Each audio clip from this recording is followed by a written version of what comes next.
Hello friends and welcome. So how do we solve this trigonometric ratios problem? Given that sine theta is 12 over 13, without using tables, calculate the value of A cos theta and B tan 9 degrees minus theta.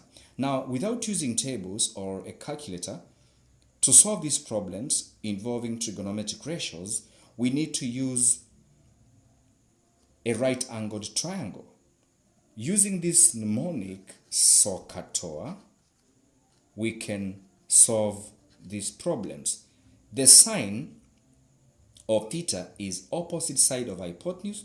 The cosine of theta is adjacent side of hypotenuse, and the tangent of theta is opposite side over the adjacent side in the right-angled triangle. So let's just sketch a right-angled triangle. It's a sketch. We don't have to measure the sides. We don't have to measure the angles.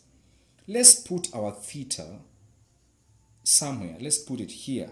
So this is our theta, and this is 90 degrees.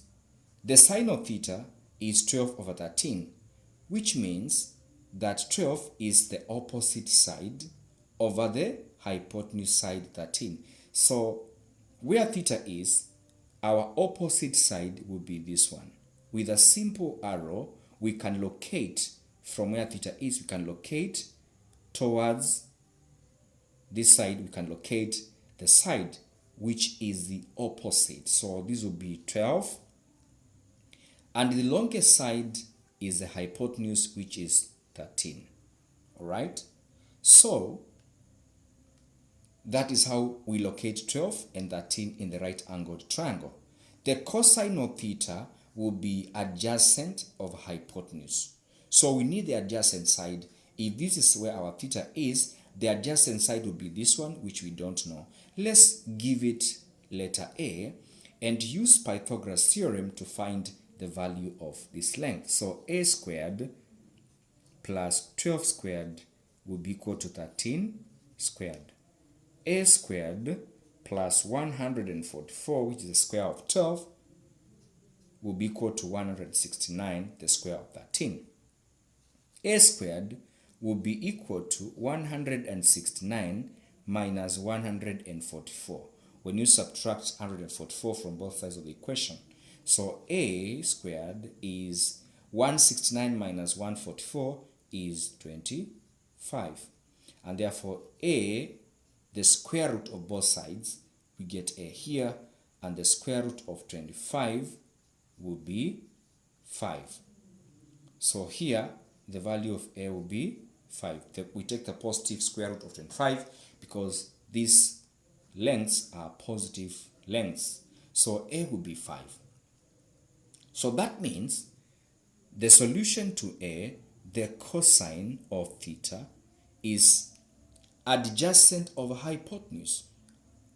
At this point where theta is, the adjacent side to theta will be 5 divided by the hypotenuse, which is 13. That is the solution to part A. Part B, we are supposed to find the tangent of 90 degrees minus theta. But do we know where 90 degrees minus theta is in this triangle? We have to locate where it is. We know the sum of the interior angles of a triangle. In this case, the right angle triangle, we have this angle, we have this one, and we have this one. So they add up to 180 degrees. So 180 minus 90 degrees, then minus theta, should give us this angle here. And therefore, we're going to have 180 minus 90, okay? Minus 90 degrees will give you 90 degrees, all right? Then minus theta again. And we are going to get the angle which is missing. So here we have 90 degrees minus theta. So this angle here is 90 degrees minus theta, all right? And therefore, we can proceed to find the solution to part B. The tangent of 90 degrees minus theta should be equal to opposite side of adjacent. When we're talking about this angle, the opposite side, with an arrow we can locate it like that, will be this side whose length is 5 over the adjacent. Tan theta is opposite of adjacent. The opposite is 5. The adjacent side at this point, with reference to this angle, would be 12. So 5 over 12 would be the tangent of 90 degrees minus theta. And the cosine of theta would be 5 over 13. And those are the solutions to the problems we are supposed to solve.